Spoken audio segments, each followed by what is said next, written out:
Meu nome é Ana Paula Brandalize, eu sou membro do Comitê de Assuntos Relacionados ao Patrimônio Genético CARPG da UFPR e estarei mediando essa sessão que tem como tema pesquisas clínicas, o que, quando e como cadastrar. Quem abordará o tema será a doutora Fabrícia Pimenta. Ela é microbiologista, bacharel em Direito também, mestre e doutora em Ciências Médicas. Ela é analista de inovação na Fundação Oswaldo Cruz, integrante da comissão da Fiocruz para fins de patrimônio genético e conhecimento tradicional associado. Eu já inicio dando então as boas-vindas à doutora Fabrícia e agradecendo a disponibilidade em participar aqui conosco e trazer seu conhecimento acerca desse tema que é tão relevante. Doutora Fabrícia, então fique à vontade, o pessoal do chat também pode ficar à vontade para ir inserindo aí as suas questões, que ao fim da palestra da Fabrícia, nós iremos abordar os questionamentos de vocês. Fabrícia, seja bem-vinda e fique à vontade. Olá, boa tarde a todos, tudo bom? Obrigada, Ana Paula, pela apresentação. Eu queria agradecer, primeiramente, ao UFPR, né, a vocês aí pela iniciativa de já estar aqui no quarto workshop, né, trazendo esse assunto tão relevante para a gente, não deixando o assunto esfriar, porque nem pode, né? Então, a gente está aqui para poder contribuir, espero que seja uma tarde prazerosa da gente conversar aqui, compartilhar esses conhecimentos e vamos lá, tirando as dúvidas, que é o que importa, né? Resolver as questões. Então, eu vou aqui compartilhar minha tela, tá, Ana Paula? Você me diz aí se está tudo certo? Espera aí um instantinho só, vamos lá.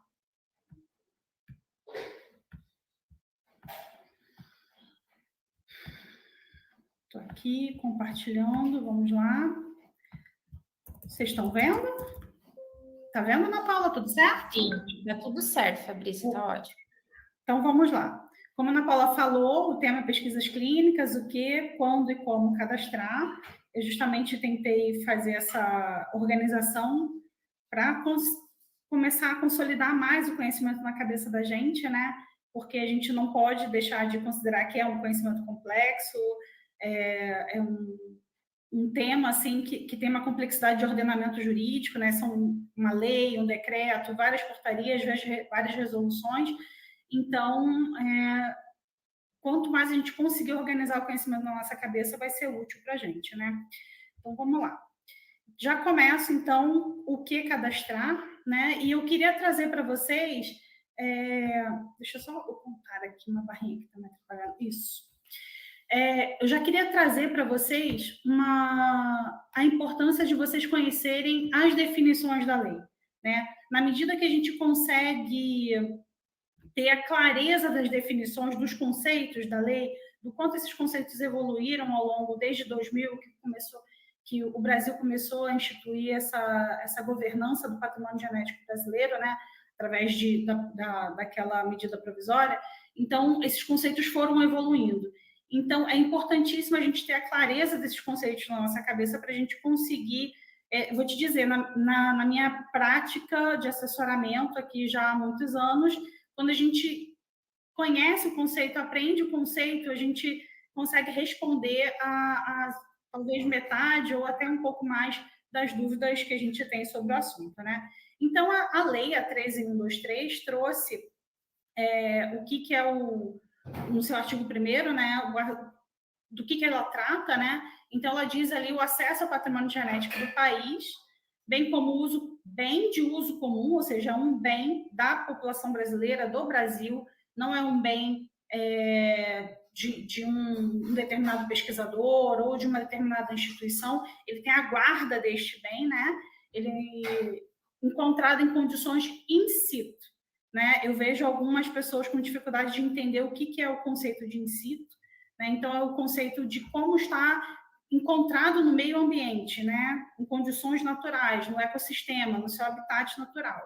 Inclusive espécies domesticadas e populações espontâneas, ou quando esse patrimônio genético encontrado in situ é mantido em condições ex situ, ou seja, no laboratório, numa coleção, desde que encontrado em condições in situ no território nacional, na plataforma continental, no mar territorial ou na zona econômica exclusiva.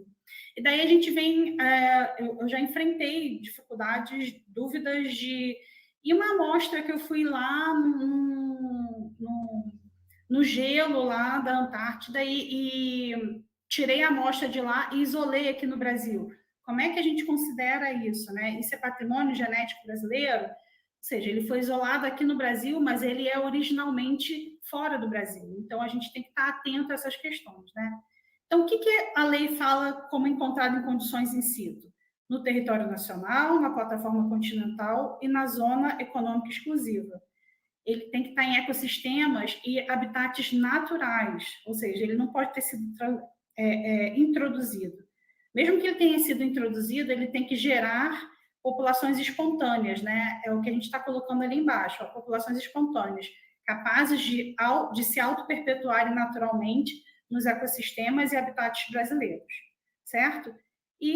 Ou mantido em condições ex situ se ele foi isolado in situ no Brasil. Bom, tendo compreensão desse conceito do artigo 1, a gente pode continuar nessas definições. Deixa eu ver aqui como é que passa. Opa! Então, vamos lá, isso. Então, o patrimônio genético, houve uma evolução, o conceito foi evoluindo, né? Desde a medida provisória até para essa lei, que foi em 2015, ele hoje a gente tem o entendimento que o patrimônio genético é uma informação de origem genética. Não é necessariamente o próprio espécime vegetal, espécime animal, mas é também na medida que ele abriga a informação de origem genética. Para eu conseguir sequenciar uma amostra e ter a informação de origem genética, eu vou ter que ter a amostra, né? Mas o patrimônio genético em si não é necessariamente somente o espécime, mas a informação que esse espécime pode me dar, certo? Então, a lei fala lá no seu artigo 2º, no parágrafo único, que considera-se parte do patrimônio genético existente no território nacional, para os efeitos dessa lei, um micro-organismo que tenha sido isolado a partir dos substratos do território nacional. Daí a resposta que eu tinha falado daquela dúvida que já chegou até a gente. E se eu isolo lá um micro-organismo que eu tirei do gelo lá de algum outro lugar fora do Brasil, não vai ser patrimônio genético brasileiro, porque ele não foi isolado a partir de substratos do território nacional. Então, vamos lá. Outra dúvida também, que é uma questão assim que já tira bastante acessos, né? A necessidade de acessar, de cadastrar o acesso ao patrimônio genético, é que essa lei não se aplica ao patrimônio genético humano. Opa, isso aqui é muito importante, tá? Porque, às vezes, a gente está manipulando o material humano, mas a gente tem que ter clareza do que a gente está buscando nesse material humano. Eu posso estar trabalhando com um soro de pacientes. O que eu estou buscando nesse soro? Eu estou buscando moléculas do sistema imune, anticorpos, ou alguma outra substância que é produzida em face de uma infecção, de uma doença, de uma contaminação que o ser humano teve. Se eu estou buscando moléculas produzidas pelo ser humano, em tese, eu não tenho que cadastrar essa pesquisa. Mas se eu estou buscando neste soro, vou fazer um PCR para detectar o micro-organismo nesse soro. Então, apesar de eu estar trabalhando com material humano, eu estou tentando detectar um DNA de um micro-organismo. Então, esse estudo vai ter que ser cadastrado no sistema, no CIGEM. Uma outra evolução do conceito que é importante também a gente estar atento é que, na medida provisória, lá de 2000, né, o acesso ao patrimônio genético era considerado a obtenção da amostra. Hoje em dia, esse conceito evoluiu e agora a gente diz que o acesso é a informação do patrimônio genético quando ela está associada a uma pesquisa ou desenvolvimento tecnológico realizado sobre essa amostra, né? Então, o conceito não é mais o de obtenção, o acesso não é a obtenção da amostra. Hoje em dia, o acesso é a obtenção, é a pesquisa ou desenvolvimento realizado sobre a amostra do patrimônio genético, ou sobre a informação genética de uma amostra que foi isolada no Brasil. certo? Então, a gente tem que estar atento a essa evolução desses conceitos, e só aí a gente já consegue resolver boa parte das dúvidas que chegam até a gente, né? Que chegam até a gente. Então, vamos lá. A lei ainda traz o conceito de pesquisa ou desenvolvimento tecnológico. Teve também uma evolução a partir desde da medida provisória, e agora eu queria trazer para vocês, estressar bem, enfatizar bem, que a atividade de pesquisa ela pode ser experimental ou teórica. Tá? Então, mesmo que eu esteja fazendo uma atividade, uma pesquisa teórica, utilizando a amostra do patrimônio genético ou informação do patrimônio genético, ainda assim eu estou fazendo um acesso e é provável que eu tenha que fazer esse cadastro. E o que é pesquisa? Então, é uma atividade experimental ou teórica que tem o objetivo de produzir novos conhecimentos. Mas lá na frente a gente vai dizer que um relatório para uma atividade de fiscalização ambiental não precisa ser cadastrado. Mesmo que eu acesse o patrimônio genético ali, eu não tenho propósito de pesquisa ou desenvolvimento tecnológico. Eu não tenho propósito de gerar, de uma atividade experimental teórica para gerar novos conhecimentos. Então, a gente também tem que estar atento a essas questões. Mas se esse relatório, eventualmente, for utilizado dentro de um projeto de pesquisa que vai gerar uma publicação, numa revista científica ou num congresso, aí sim eu estou acessando.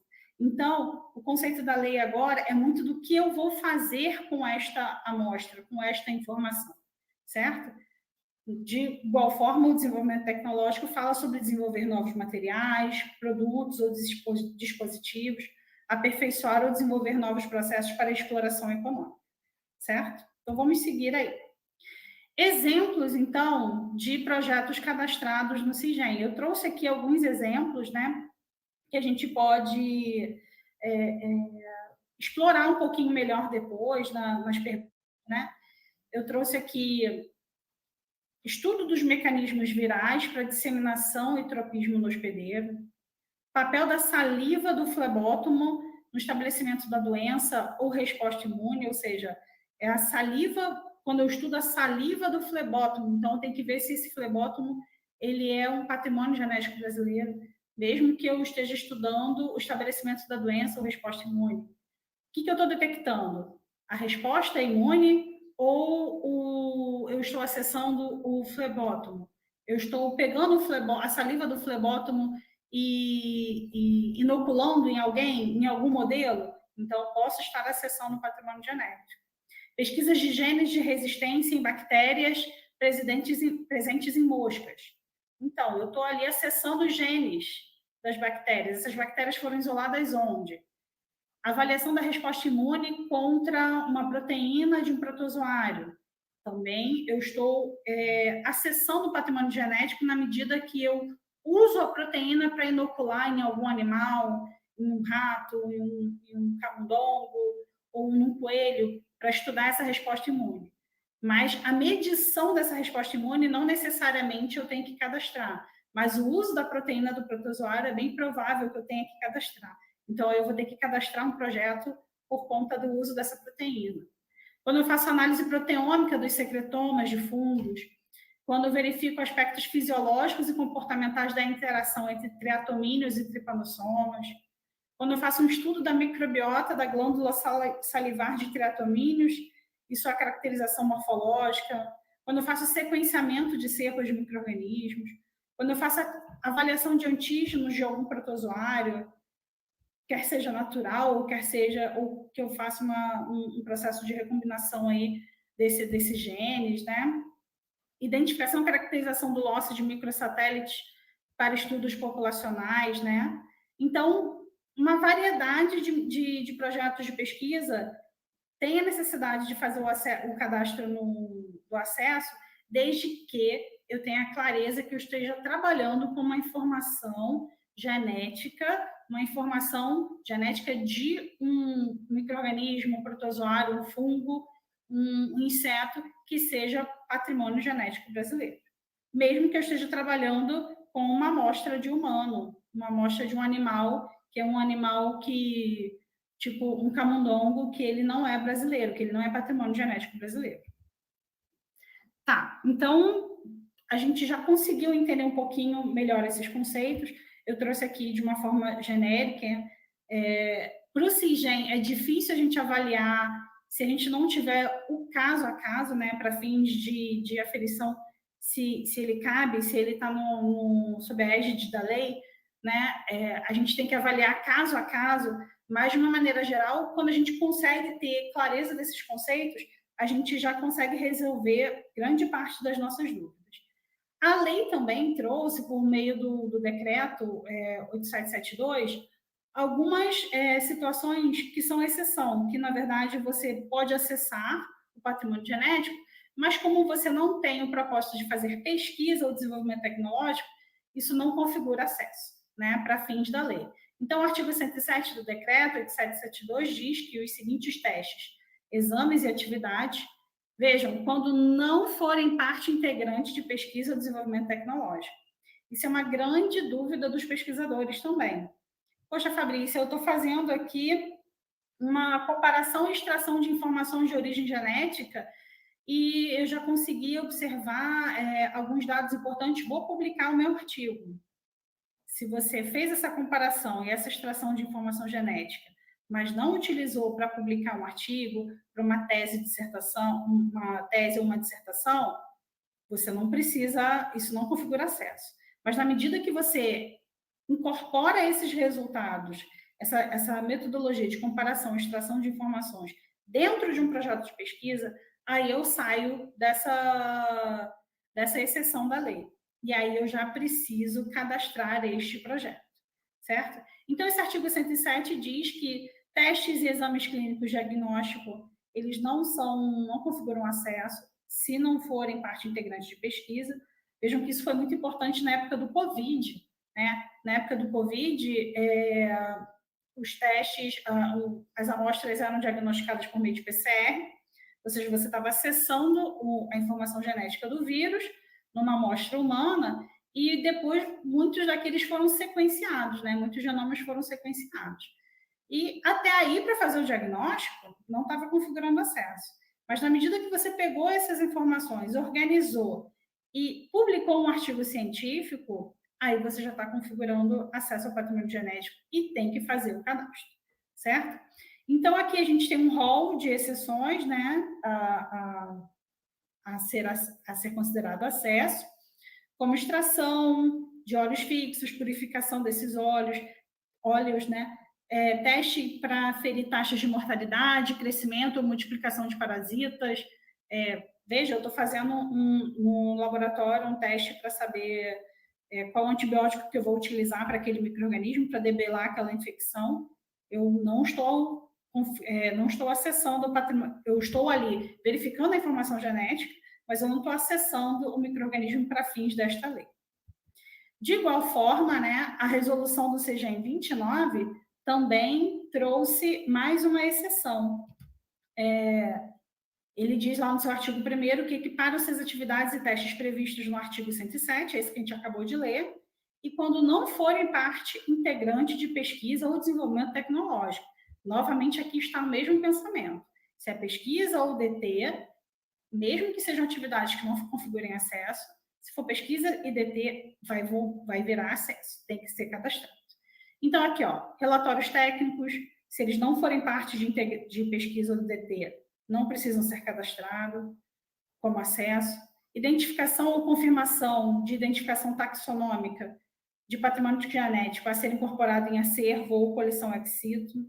Caracterização física, química, físico-química ou bioquímica de extratos, ceras, manteigas e óleos.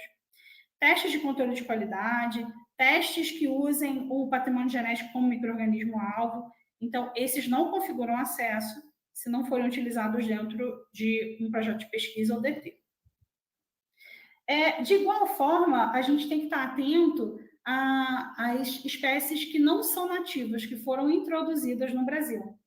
Eu me lembro que no processo de regularização que a gente fez, né, logo quando houve a transição da lei, né, para a nova lei, no processo de regularização, a gente teve que verificar o que nos projetos de pesquisa da Fiocruz, o que era realmente uma espécie introduzida ou uma espécie nativa, um aprendizado muito grande para a gente, e a gente utilizou várias listas que já existem, né? Eu trouxe aqui 3 listas, mas existem outras listas também.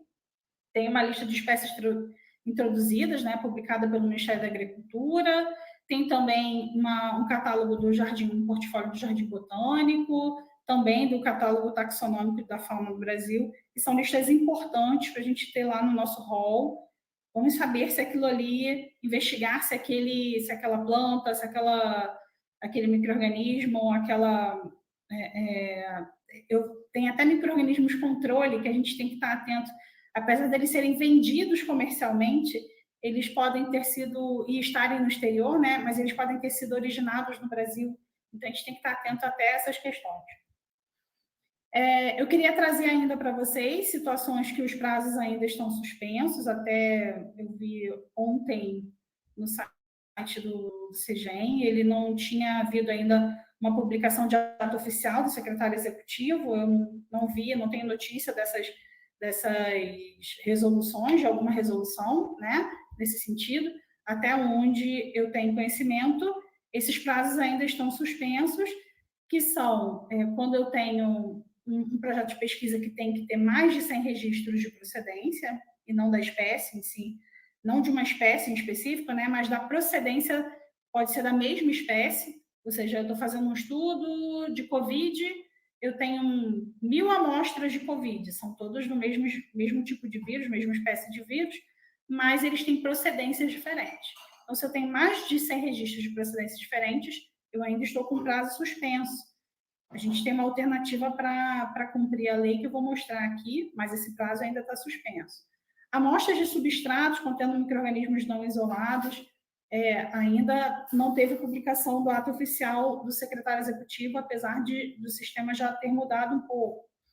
Banco de dados de amostras de filogenia, taxonomia sistemática, né? Então, está tendo agora a gente teve o processo do Cisbio, né? Da gente conseguir trazer amostras do Cisbio. Então, eu não trouxe aqui porque a gente vai ter uma fala específica sobre isso.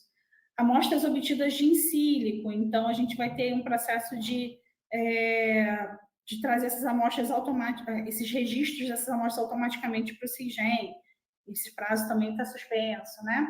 Então, também nos casos de cadastro dependente de número, de cadastro emitido na vigência da medida provisória pelo IBAMA ou pelo CNPq, ou o cadastro quando o registro de depósito na coleção não tiver estado ou município, né? Mas, em algumas dessas situações, você consegue utilizar o sistema tal como está hoje.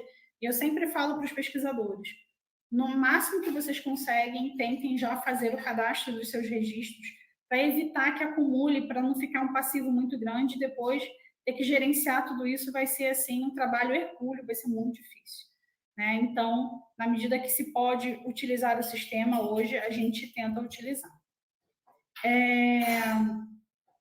Então, o que a gente precisa efetivamente cadastrar no CIGEM? Quais são as ações, quais as atividades que a gente tem a obrigação de cadastrar?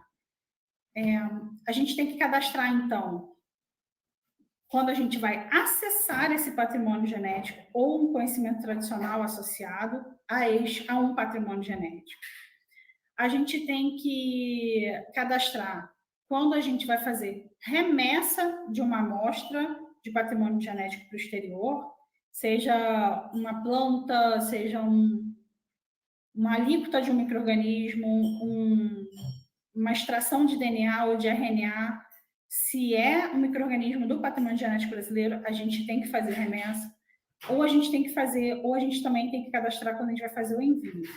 Eu não vou me ater à diferença de remessa e envio, porque eu acho que vai ter uma mesa redonda para isso especificamente, né? Mas a remessa é quando a gente está transmitindo para a pessoa no exterior a responsabilidade de fazer o acesso dessa amostra. E envio é só quando a gente transfere essa amostra para o exterior para uma prestação, meramente para uma prestação de serviço. Ou seja, ele não vai ter a responsabilidade de acessar o patrimônio genético.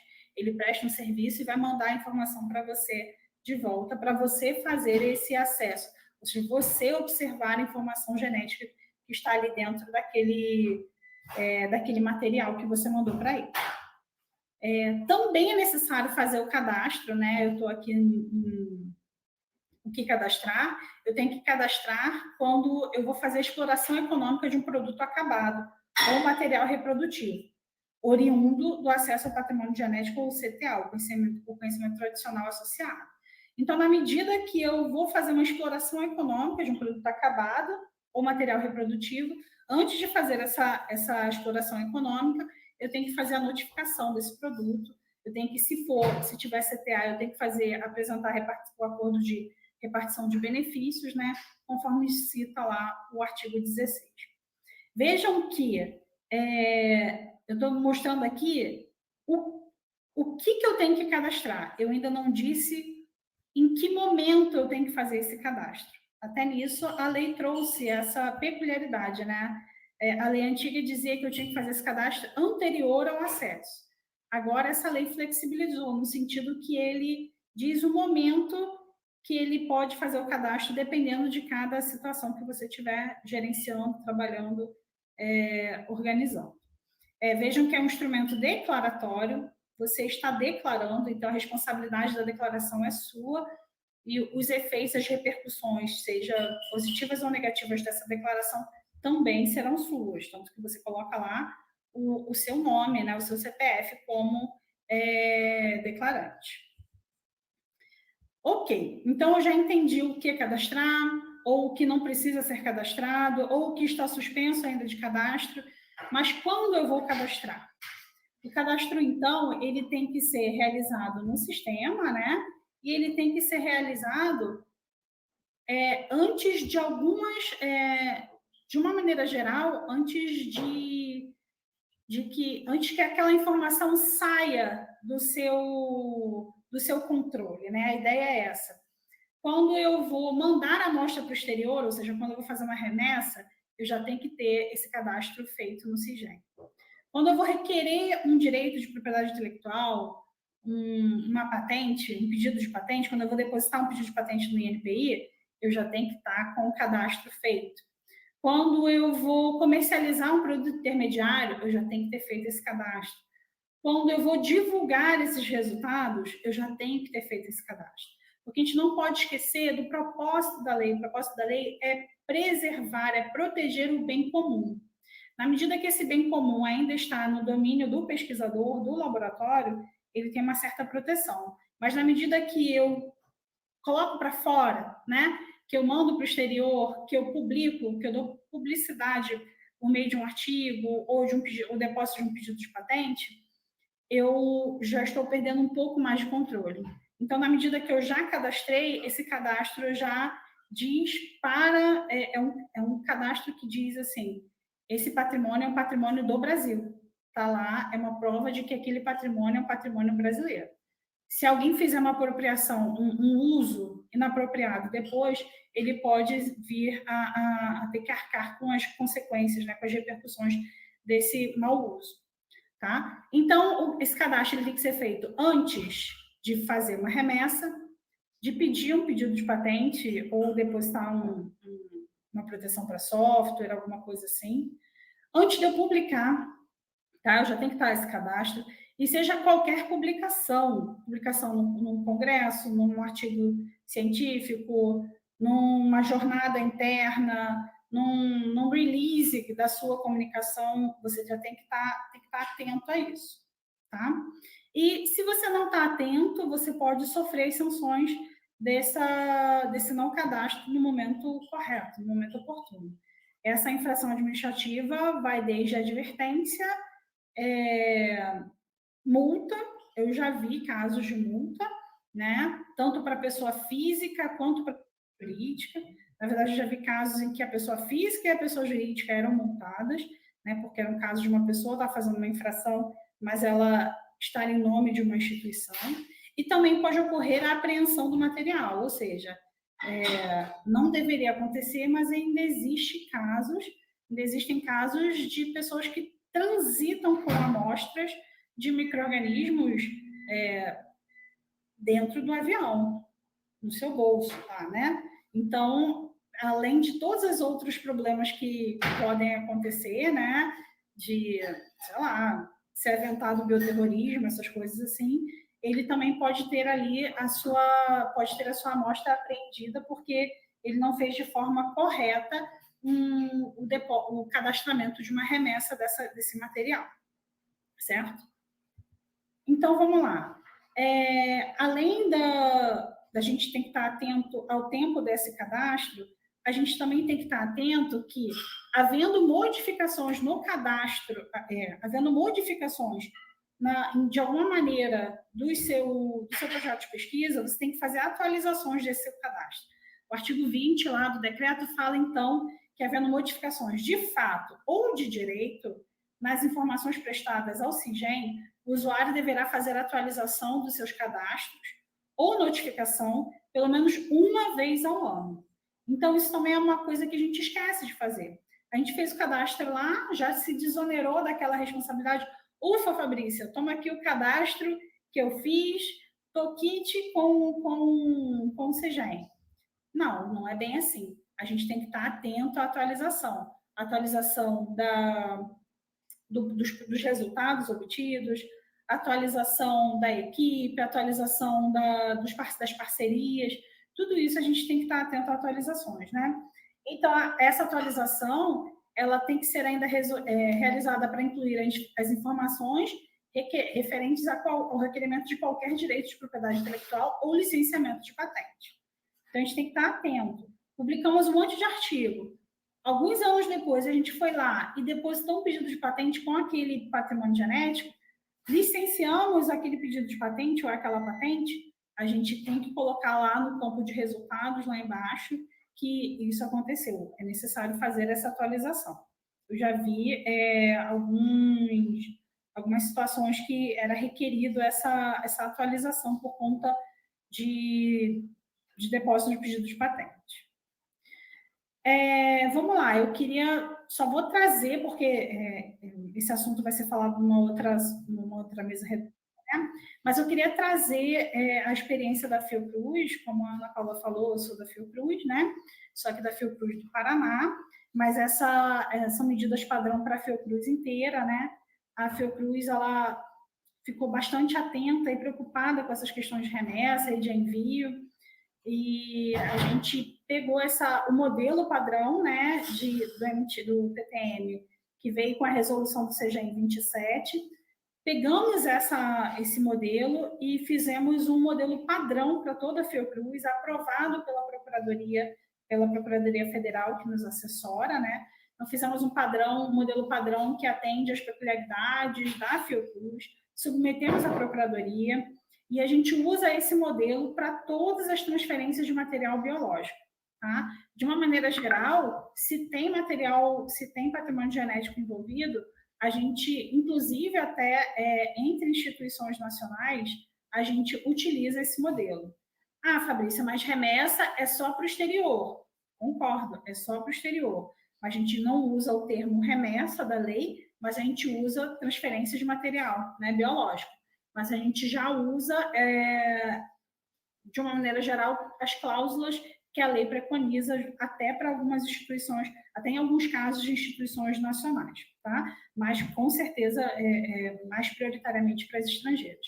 A gente também inclui, nesse nosso modelo, outras cláusulas com direitos e deveres, né? A gente já aproveita e coloca outras questões.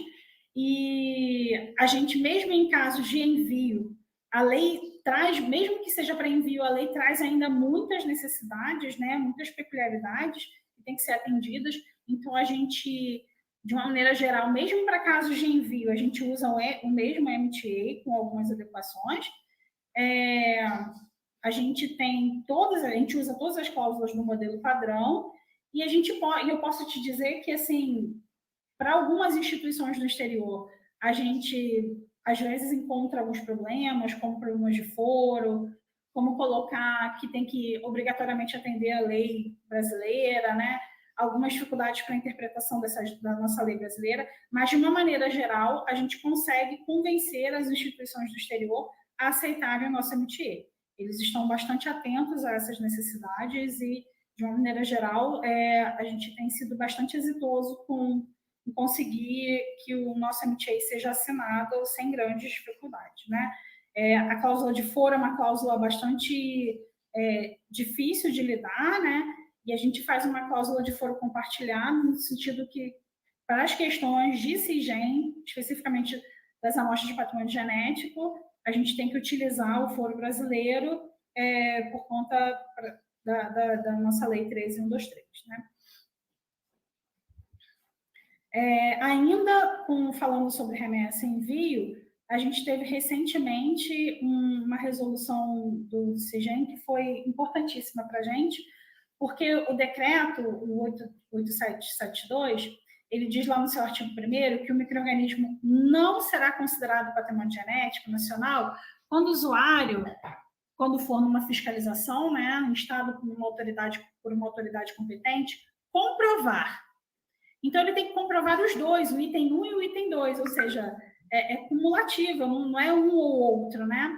Então, eu tenho que comprovar que o micro-organismo não foi isolado de território nacional e a regularidade da sua importação. Vejam que a lei é de 2000, né, para cá.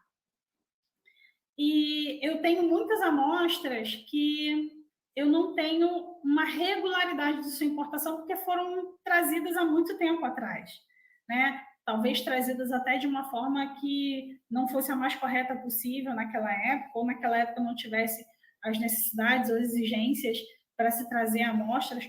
A questão é que a gente não tem internamente como comprovar numa instituição que aquela amostra veio para o Brasil, que aquela amostra não foi isolada do substrato brasileiro, né, de território brasileiro, que não foi isolada no território brasileiro, mas a gente não tem como provar. E a gente não tem a regularidade da sua importação. Então, esse assunto foi levado para a Câmara Técnica, né, do CIGEM, e surgiu, então, depois de muitas discussões, muito debate, a resolução CIGEM 41, agora de 2023, que aprova um modelo de declaração para fins de informação de que um micro-organismo destinado à transferência ao exterior não foi isolado de substratos do território nacional, do mar territorial ou da zona exclusiva ou da plataforma continental. Então, o que essa resolução fala, né? Essa resolução fala, então, que no seu artigo 2º, o usuário poderá utilizar em complementação a declaração de que trata o artigo 1º, que é uma declaração que ele trouxe o modelo, dentre outros meios de prova em direito admitidos os seguintes documentos. Então, além da declaração, eu posso trazer ainda alguns tipos de documentos, né? Documentos de depósito, transferência ou termo de doação, autorização do despacho da Receita Federal, faturas, notas fiscais, fichas originais de catalogação em coleção biológica, né? Então, essa resolução trouxe uma declaração para fins de informação, vou trazer agora, e ela pode ser complementada por outros documentos. Essa declaração tem, então, um modelo para pessoa física e pessoa jurídica. Eu trouxe aqui o exemplo para pessoa jurídica, que eu vou colocar lá minha qualificação, né, o nome completo da instituição, o representante legal, e eu vou declarar para os devidos fins que os micro-organismos relacionados no anexo, destinados à transferência ao exterior, não foram isolados a partir do substrato do território nacional, né? E a instituição não possui documentos comprobatórios do seu ingresso no território nacional. Ou seja, ela não foi isolada, mas eu também não tenho documento comprovando que ela veio para o Brasil em determinado momento, né? Desde seu ingresso no território nacional, os micro-organismos relacionados têm sido mantidos em condição ex situ, ou seja, eles não foram para in situ, eles estão desde que chegaram no Brasil ex situ, em condições laboratoriais controladas, nas dependências do laboratório, ou da coleção, ou da instituição tal. E aí aqui você faz uma declaração de fé que aquilo ali é verdade, né? Sob pena de ter de mentir, né? Ou de fazer uma declaração falsa. Então, é uma resolução nova, agora de 2023, talvez não tenha ainda, não esteja do conhecimento de todos, né? Outra coisa que eu também queria trazer para vocês, que algumas dúvidas, eu já enfrentei também algumas dúvidas nesse sentido, é que a orientação técnica número 8 diz no seu parágrafo único que a transferência para o exterior de informações referentes ao patrimônio genético em meio digital, independentemente da finalidade, não se enquadra nos conceitos de remessa e envio de amostra. Eu já tive casos que eu tive que fazer transferência de dados, né? E a gente ficou em dúvida se essa transferência de dados para o exterior era uma remessa, e aí a resolução 8 veio para trazer, para dirimir essa dúvida, né? Então, não se enquadra nos conceitos de remessa e envio de amostras. Tá, tudo bem. Então, como é que a gente cadastra? Como é que a gente começa a resolver essa questão lá, se colocar idôneo, né, frente às exigências da lei ao sistema? Primeira coisa que eu queria falar para vocês, Ana Paula, dá um sinal aí que tá tudo certo, que vocês estão me ouvindo bem? Tá tudo certo. Opa, então tá. Então, a gente começa aqui colocando uma carinha do CIGEM, e eu queria trazer para vocês que um dos problemas que a gente enfrenta, às vezes, é o usuário colocar o cadastro como independente, né? Se colocou o cadastro como independente, tem uma dificuldade, não consegue depois converter isso para a sua instituição. Então, tem que estar atento ao tipo de usuário que você vai colocar. Você pode ter feito, como eu fiz um doutorado na UERJ, então, a minha tese de doutorado eu tinha que cadastrar pela UERJ. Se eu fiz uma pesquisa depois aqui, entrei para a Fiocruz, fiz a pesquisa na Fiocruz, o meu tipo de usuário agora vai ser Fiocruz. Então, tem que estar atento ao tipo de usuário que você vai colocar, né? Então, aqui aparece a carinha do CIGEM, né? Você vai colocar o objetivo do acesso, se é patrimônio genético, se é desenvolvimento tecnológico, se o acesso foi realizado antes dessa lei nova ou depois, né? Ou se você teve autorização antes da lei. Qual a finalidade do acesso? Eu falei errado aqui, né? O objetivo do objeto do acesso, se é patrimônio genético ou se é conhecimento tradicional associado. A finalidade do acesso, se é pesquisa ou desenvolvimento tecnológico. Se são necessários mais de 100 registros de procedência. Se não são, você continua seguindo. Se são mais de 100 registros, aí você tem uma outra forma de você registrar, que a gente vai falar aqui. Tá?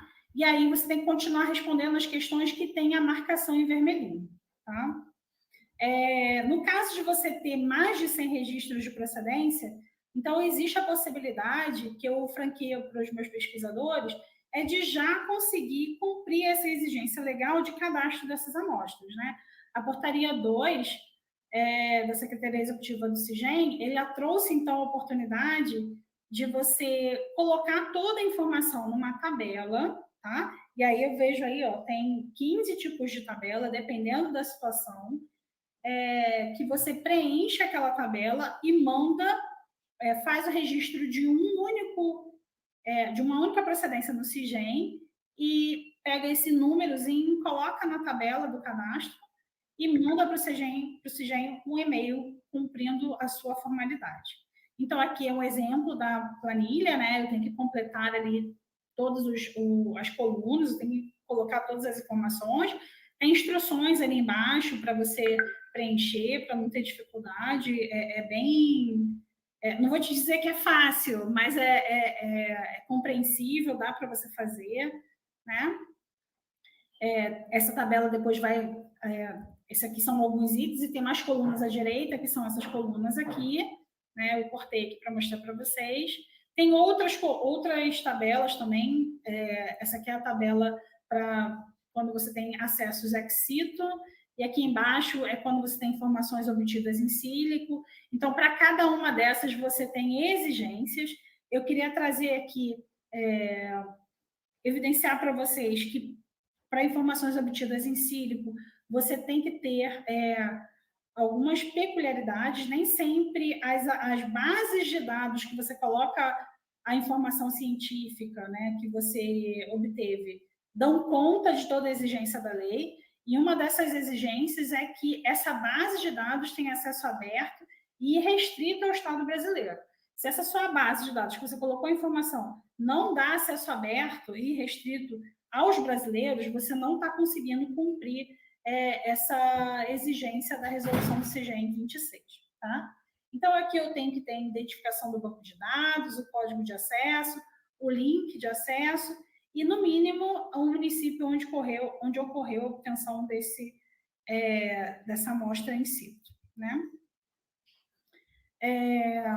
De uma maneira geral, para in silico, eu trouxe aqui, né, é uma questão que a lei traz, o decreto traz bastante exigências, então ele diz que a identificação do patrimônio genético e sua procedência poderá ser feita mediante indicação de bancos de dados. Ela franqueia que, se você colocou lá num banco de dados de sequências genéticas, você pode aproveitar esse banco de dados que está lá, que você já fez essa inserção dessa informação, desde que esse banco de dados tenha as informações que a lei preconiza, né? Que são desde a coordenada geográfica, georreferenciada no formato de grau, minuto e segundo, o local de obtenção in situ, né? Essa coordenada tem que ser do local de obtenção in situ, e que seja acesso aberto e restrito ao Estado brasileiro, que tenha indicadores únicos ou do localizador padrão de recursos ou equivalentes, e algumas outras questões lá que são mais peculiares que a gente tem que dar uma olhada na lei. Então, não é meramente qualquer banco de dados, né? A gente tem que estar atento a essas questões. Então, vamos lá. Eu trouxe aqui, eu estou só preocupada com a hora, já que já está chegando no meu tempo que já foi preconizado, né? Mas eu queria trazer formas alternativas de se identificar no CIGEM, o patrimônio genético ou conhecimento tradicional associado, que é o que fala da resolução 26 do CIGEM, que quando eu tenho um projeto de pesquisa que é para avaliar ou elucidar a diversidade genética ou a história evolutiva de uma espécie, um grupo taxonômico, eu tenho que trazer essa informação dessa espécie ou grupo taxonômico no nível mais estrito possível. E, no mínimo, esse nível mais estrito possível tem que ser, no caso de bactérias, fungos e demais micro-organismos, o domínio, para algas, a classe, para os fungos macroscópicos e animais, a ordem, e para os vírus e plantas, a família. Então, estejam atentos quando os pesquisadores for ter a amostra, eu tenho que estar atento a todas essas considerações, desde conseguir as coordenadas geográficas, né, já referenciadas, da obtenção do lugar de obtenção da amostra, assim como o nível taxonômico mais estrito, que dependendo do meu tipo de micro-organismo, né? Quando eu tenho amostras, quando eu tenho uma pesquisa com mais de 100 registros de procedência, então a indicação da localização geográfica será no mínimo um município, tá? Então eu tenho essa prerrogativa que a resolução trouxe.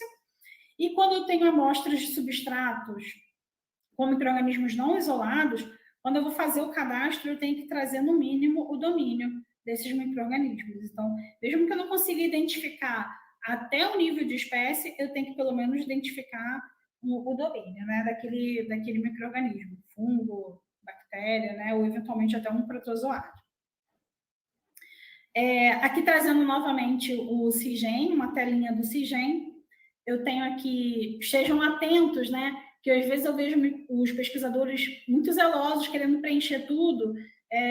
Não é obrigatório o preenchimento de tudo, a não ser daquelas onde tem o asterisco vermelho, né?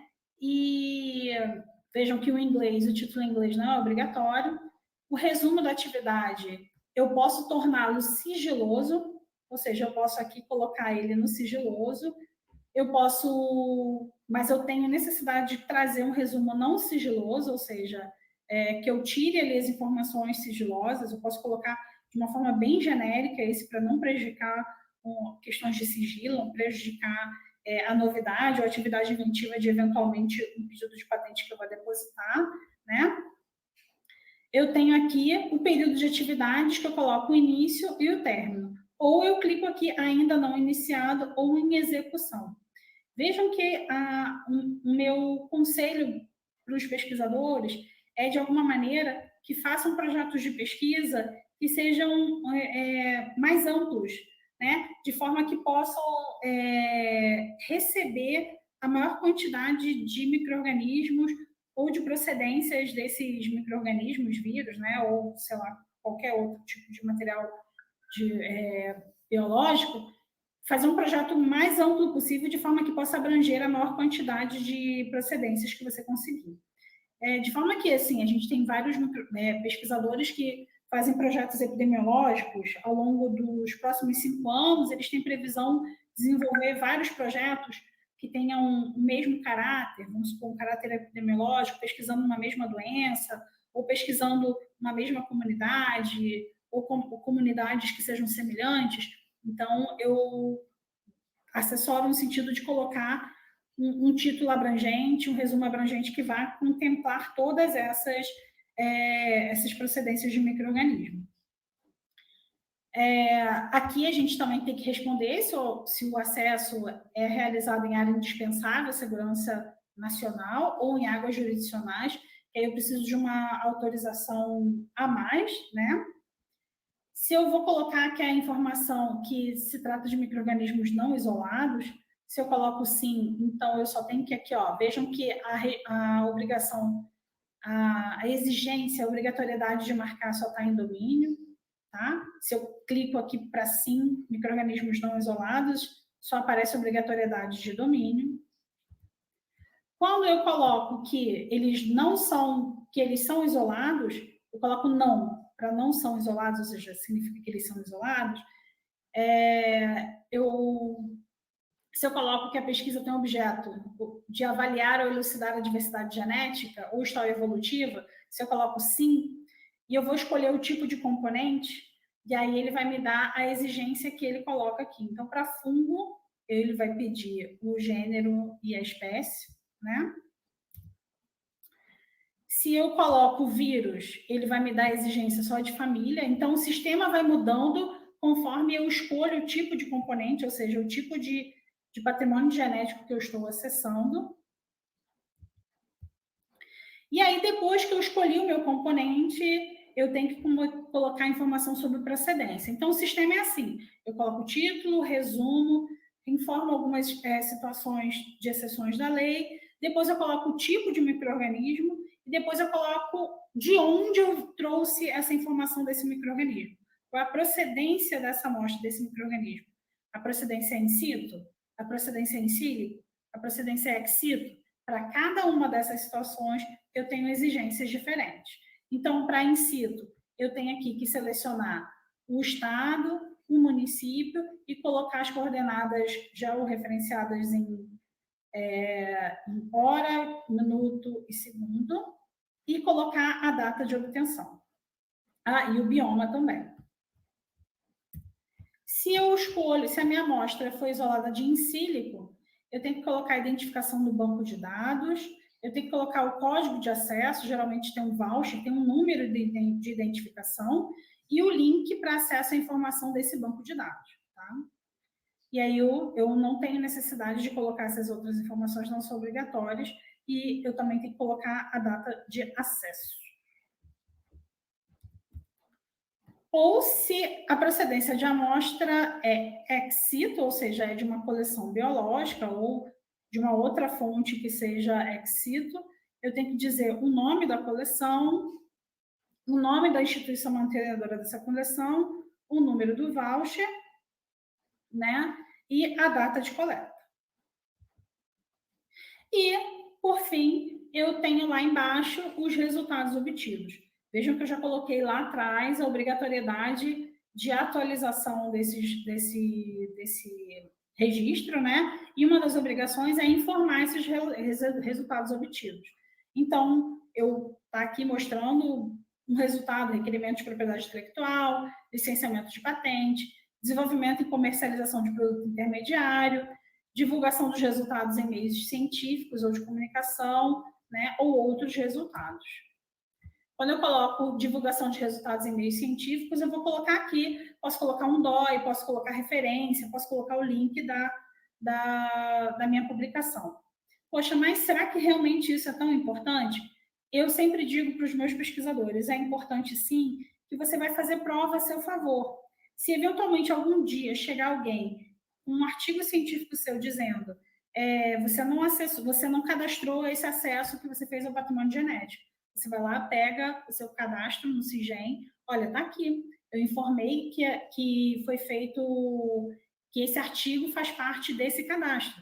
Então, você consegue facilmente mostrar para aquela autoridade que está te fiscalizando que você está fazendo assim, o caminho, né, do que você fez com aquela informação científica que é patrimônio genético brasileiro. Bom, eu queria encerrar a minha apresentação agora. Eu queria agradecer a Ana Paula, ao FPR, a doutora Shirley, essa oportunidade, né, que a gente pode aqui conversar, falar um pouquinho mais. Eu não quis exaurir, meu propósito não era exaurir o tema, né, mas sim, deixa eu encerrar aqui, interromper. Meu propósito não era exaurir o tema, mas é trazer para a gente informações que podem facilitar o nosso dia a dia, facilitar a nossa compreensão do tema. Eu sei que é um tema difícil, né, Ana Paula? É um tema assim que a gente fica, às vezes, arrancando os cabelos, né? Até para a gente que está trabalhando há anos com isso, às vezes vem umas perguntas que a gente diz assim, gente, eu nunca tinha pensado nisso. E agora? Então, vou lá na letra da lei, a gente procura lá, vamos ler a lei de novo para ver se a gente consegue elucidar essa questão. A gente vai lá e faz a interpretação. Por causa disso que surgiu até a Resolução 41, que foi aquela que eu falei que o micro-organismo vinha para o Brasil num período anterior, mas a gente não tinha como provar, né? Então, o CIGEM foi sensível a essa situação que várias instituições brasileiras estão sofrendo, né? E a gente não quer ficar irregular, a gente quer fazer tudo direitinho. Então, a gente trouxe essa informação para eles e eles foram sensíveis e oportunizaram para a gente uma declaração, né? Afinal, a gente quer estar regular frente à legislação brasileira. Bom, Ana, e é isso aí. Eu agradeço, Fabrícia. Nós já temos alguns questionamentos ali no chat do YouTube, e realmente esse é um tema que traz muitas dúvidas e um tema que também precisa ser melhor difundido. Tem muitos pesquisadores que trabalham, eu vou agora puxar para a minha área, com pesquisas em humanos e acham que não precisam fazer o cadastro. Eu já trabalhei com grandes empresas, indústrias farmacêuticas, que a gente começou a fazer parceria de projeto de pesquisa, e aí eu questionei, já está cadastrado? Não, mas o que é isso? Como se faz? Precisa? Não precisa? Então, é um tema que a gente precisa falar mais sobre, porque ele tem muitas implicações, não só para o pesquisador, mas também para a instituição que estiver envolvida. Então, acho que a gente já pode começar aqui, que nós temos várias perguntas. Você consegue, né, Ana? Isso, vamos lá, vamos ver quais são as perguntas. Então, a primeira questão é, no caso de uma pesquisa de tese com comunidades indígenas, onde não ocorrerá coleta, apenas registros fotográficos e entrevistas, é necessário postar o material fotográfico no CIGEM? Bom, isso aí é uma palestra que vai ter só sobre CTA, né? Mas, assim, eu não conheço muito bem as exigências, não vou saber se tem que postar o material lá, mas, no mínimo, tem que ter um consentimento preliminar disso aí, né? Consentimento anterior. Então, tem muitas exigências. Eu me lembro que o sistema ainda não estava aceitando alguns tipos de arquivos, né, Ana Paula? Então, eu não sei se já está aceitando esses registros fotográficos. Exato. A próxima pergunta, que agora sim já é mais relacionada aqui ao tema, né, como cadastrar. Então, quem pode cadastrar o patrimônio genético no CIGEM e quem avalia e confere a qualidade do patrimônio genético? Então, vamos lá. Essa é uma questão que é muito atinente a cada instituição, né? Cada instituição vai criar uma sistemática de você cadastrar no CIGEM. A Fiocruz escolheu, como a Fiocruz é uma instituição que está no Brasil inteiro, que tem várias unidades em vários estados da federação, a Fiocruz optou em fazer, em cada unidade, ter representantes para fins de CIGEM. Tá? Então, a Fiocruz tem vários representantes, e esses representantes eles ficam responsáveis por fazer essa curadoria desses dados. Tá? Quem pode cadastrar? A Fiocruz decidiu que os pesquisadores, todos os pesquisadores podem cadastrar. Somente pesquisadores, ou seja, somente os servidores, desculpa, pesquisadores não, servidores. Todos os servidores podem se cadastrar no CIGEM, colocando a Fiocruz como vinculação.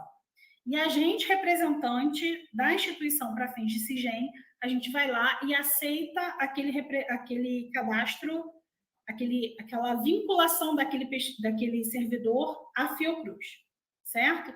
Então, depois que a gente aceita essa pessoa como Fiocruz, a gente, cada representante vai junto a esse pesquisador, a esse servidor que se cadastrou e auxiliar nesse processo. Então, é feita essa avaliação e essa qualidade. Já teve casos que a gente viu que o cadastro não estava correto, a gente pediu para ele retirar aquele cadastro e fazer um novo, ou ele não estava informando claramente, não estava informando a procedência de uma maneira correta, então a gente pediu para retificar. Às vezes a gente pede para ele retirar, porque é um material de uma amostra que não é nativa do Brasil, então tinha que cadastrar no CIGEM, já teve casos assim.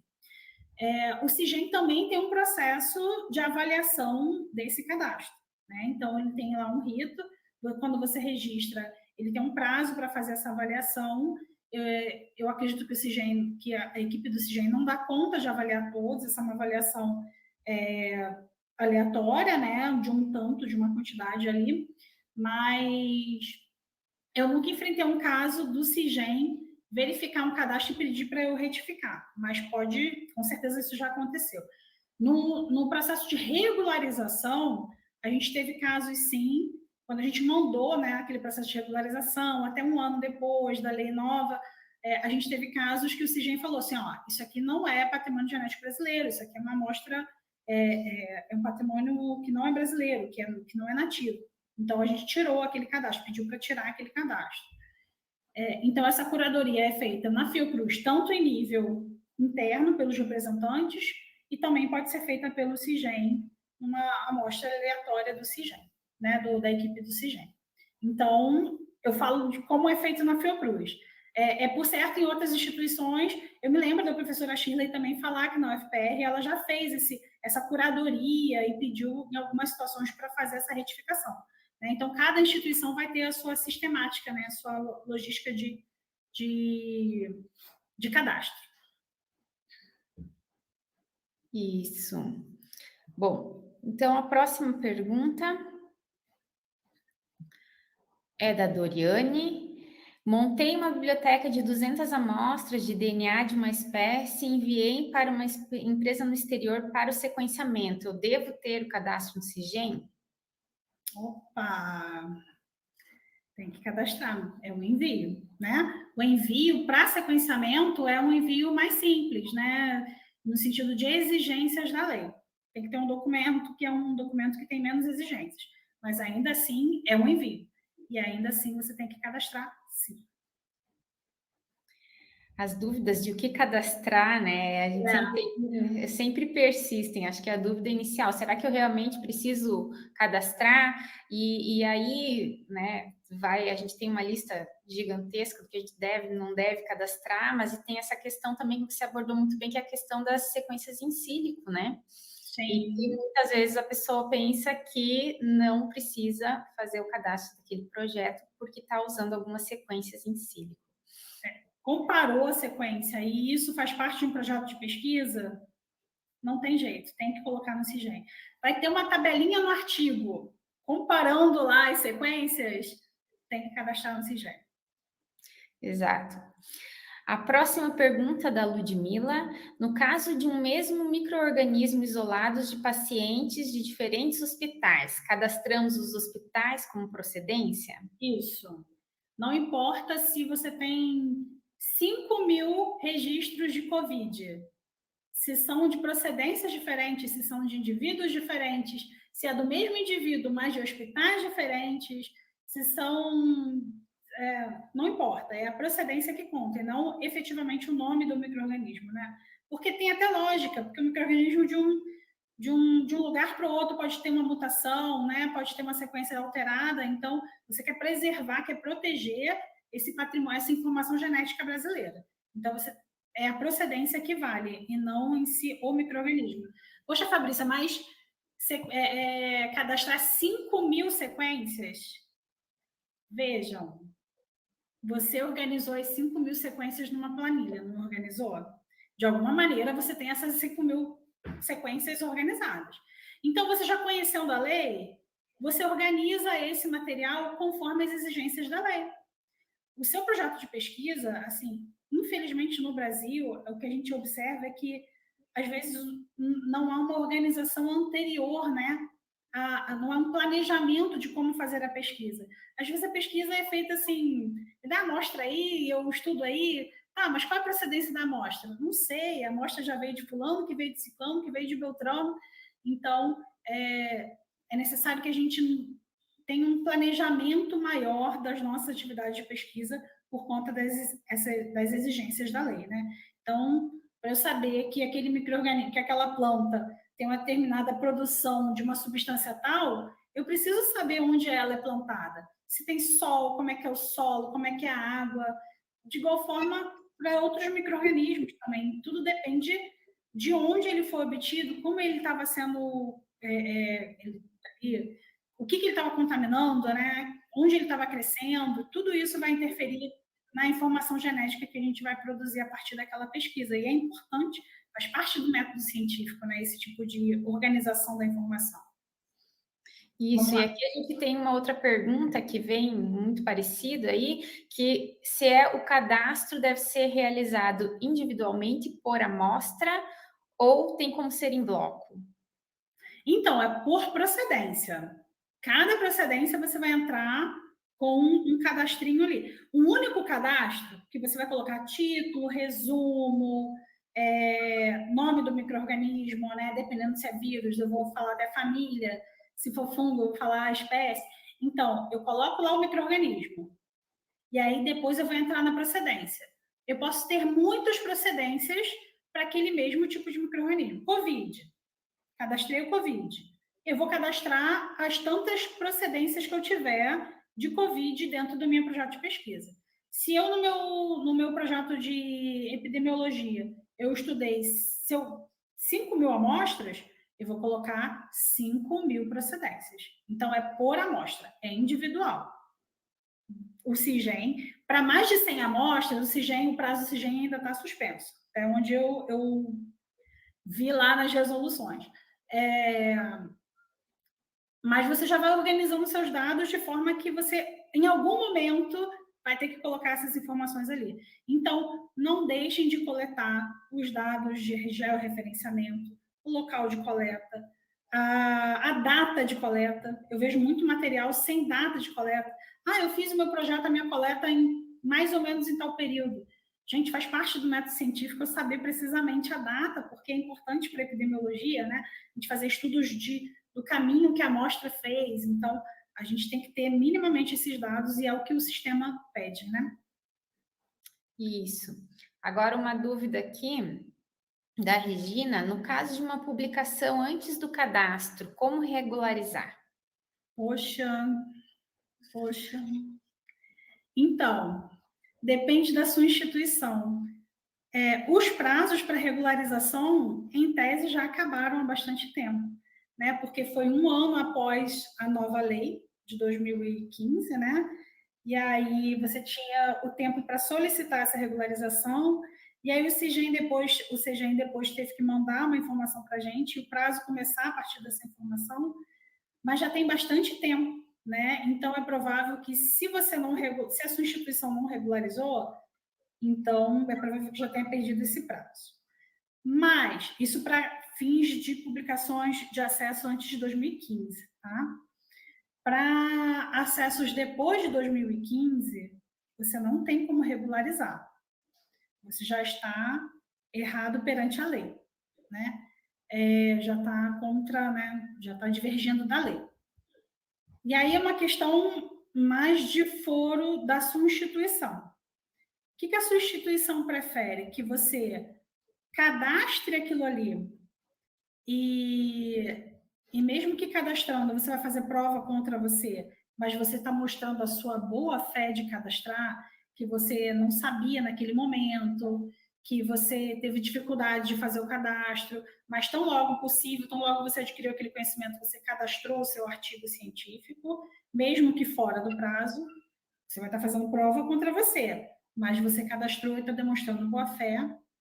ou se você não cadastra e fica irregular perante a lei e assume as consequências dessa sua irregularidade. Bom, é uma questão que a sua instituição tem que decidir o que é melhor para quais as consequências que ela quer assumir, certo? De uma maneira geral, se você publicou e não cadastrou antes, não fez o cadastro prévio à publicação, você já está irregular e sujeito às sanções administrativas da lei. Falando em sanções administrativas da lei, as próximas duas perguntas aqui se relacionam a ela. Então, quais são as implicações legais de não cumprir os requisitos do CISGEM ao utilizar recursos genéticos ou conhecimento tradicional associado? Bom, eu coloquei lá, né? Advertência, multa, apreensão, tem várias outras coisas lá quando é para produto acabado, quando tem utilização econômica. Mas eu já vi instituições sendo advertidas, eu já vi pesquisadores sendo multados, pessoa física, eu já vi instituições serem multadas como pessoa jurídica, eu já vi instituições sendo multadas por reincidência, e aí a multa foi lá para casa de 1 milhão, e aí essa multa teve que ser julgada e conversada e negociada com a instituição, com o CEGEM, para ver se a gente poderia, de alguma maneira, fazer uma contrapartida não financeira dessa multa, né?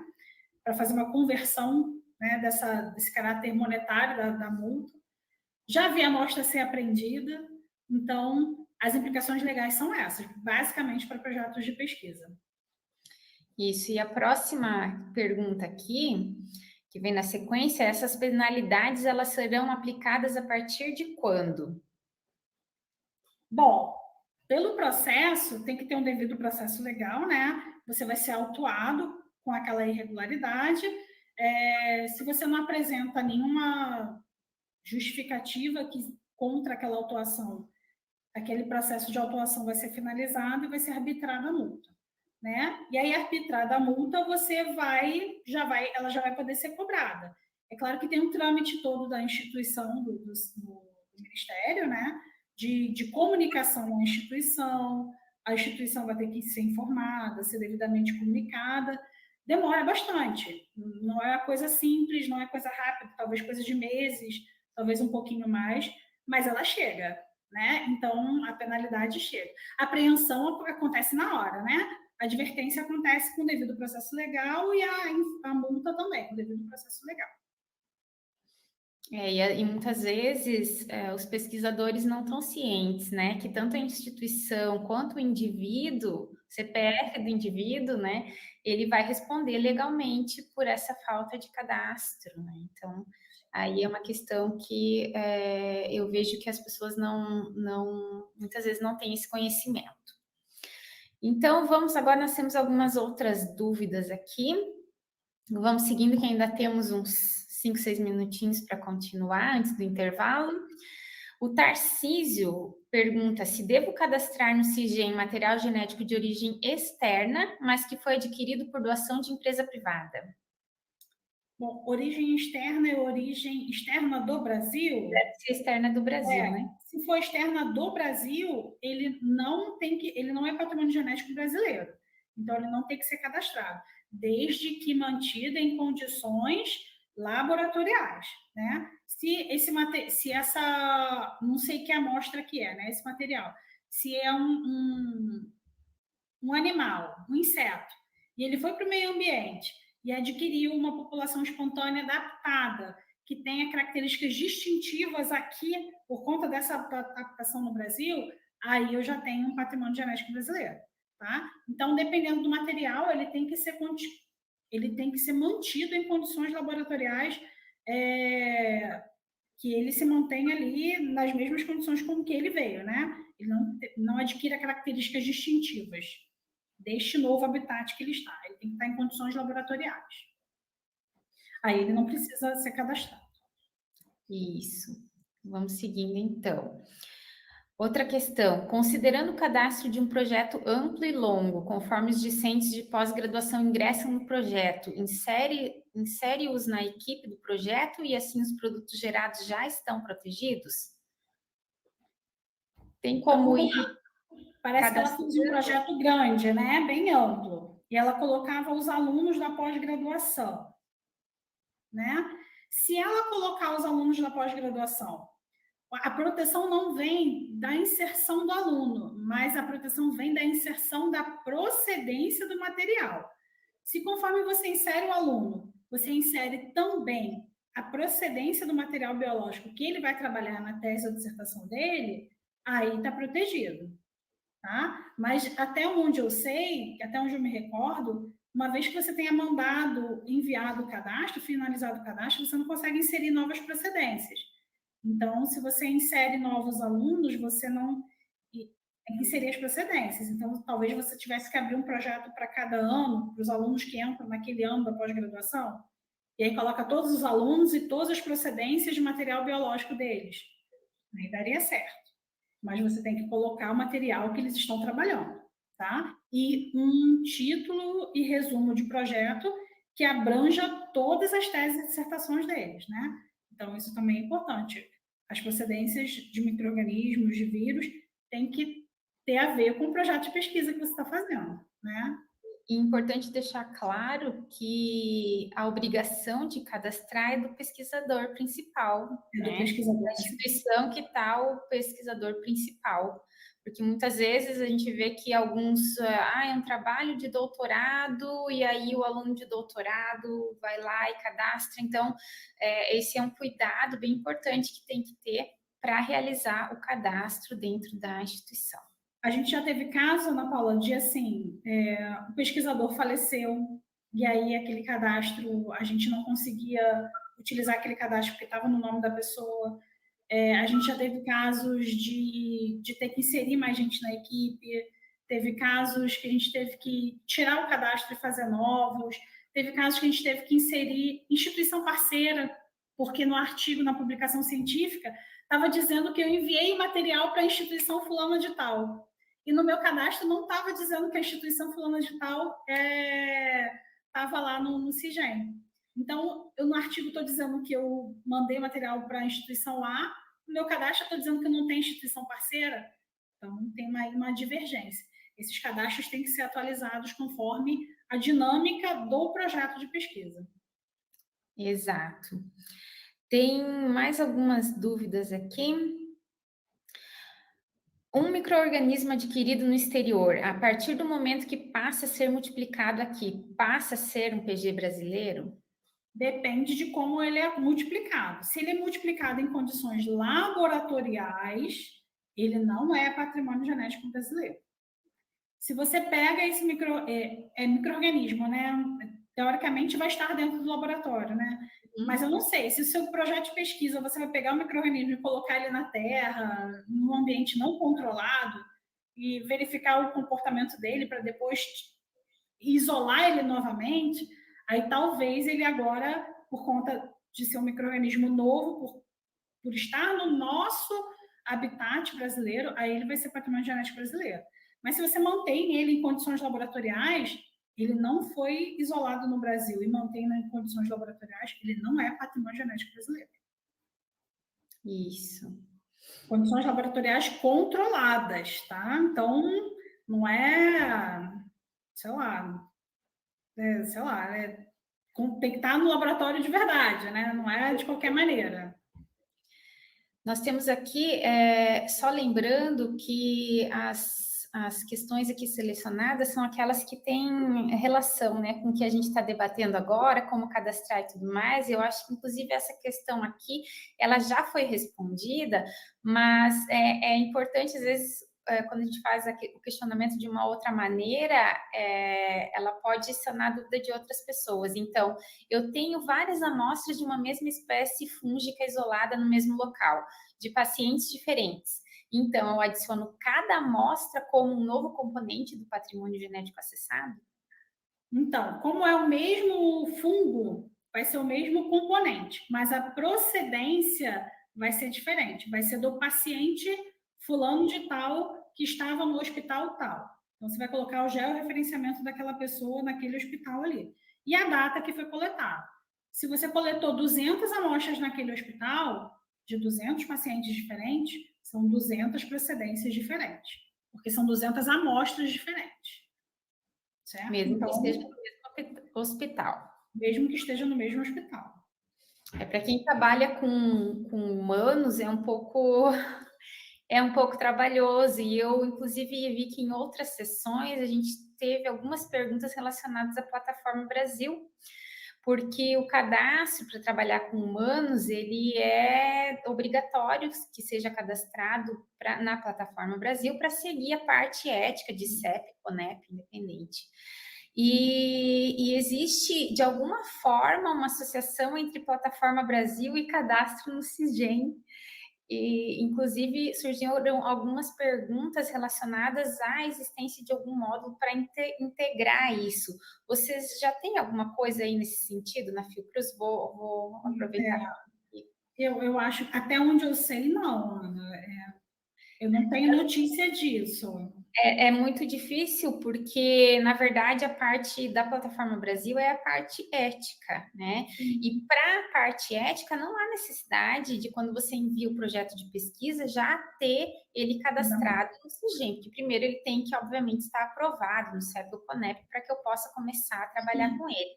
São tempos diferentes. Exatamente, mas assim, depois que a gente começa a trabalhar e vai começar a divulgar os resultados, mesmo que preliminares disso, aí sim é necessário que se faça o cadastro, principalmente quando trabalhamos com outros acesso a genomas de vírus. Você deu o exemplo da Covid, agora HPV, que está sendo muito utilizado, técnicas de biologia molecular, inclusive para fazer essa questão do rastreamento.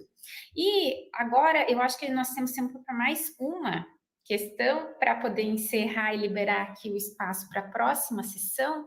Eu vou colocar a última questão. Então, estudos de revisão narrativa ou sistemática precisam ser cadastrados no CIGEM? Vamos lá. A definição de pesquisa diz que ela pode ser experimental ou teórica. Então, eu não sei muito bem o que é revisão narrativa, né? Mas uma revisão sistemática, se você está acessando o patrimônio genético ali, você tem que fazer o cadastro no CIGEM. De uma maneira geral, a revisão sistemática, eu não sei se acessa, se consegue, se chega a nível de acessar a informação genética em si, né? Mas pode acessar o conhecimento tradicional associado, é bastante comum. Então, aí tem que fazer o cadastro no CIGEM. Ou se essas revisões, aqui tem vários tipos de revisão, né? Mas se essas revisões trouxerem qualquer informação nova a partir daquelas sequências, então ela precisa ser cadastrada. Se na revisão você coloca um chart, uma tabelinha, comparando as sequências, já tem que cadastrar no CIGEM. Se você pega uma revisão sistemática e não é comum, né? Mas se na sua revisão sistemática você cria um novo conhecimento, né? Você trouxe ali um achado importante que você conseguiu obter a partir da comparação entre os vários artigos que você levantou na revisão sistemática, é uma pesquisa. Então, você está fazendo um novo conhecimento a partir do patrimônio genético brasileiro. Então, dependendo de cada situação, é provável que sim, tenha que fazer o cadastro no CIGEM. Isso, eu sei que ficaram algumas questões aí de fora, mas o nosso tempo aqui, ele é um pouco limitado e nós já temos que nos preparar para a próxima sessão, que já vai iniciar agora às 15h30. Então, eu agradeço a participação de todos aqui que estão nos acompanhando online, agradeço a interação através dos comentários e agradecemos aqui nossa equipe demais a participação da doutora Fabrícia, que trouxe muitas questões que eu tenho certeza que ajudaram a elucidar as dúvidas dos nossos ouvintes. Então, encerramos aqui a sessão e aguardamos vocês daqui a pouco às 15h30. Obrigada, Ana Paula. Obrigada.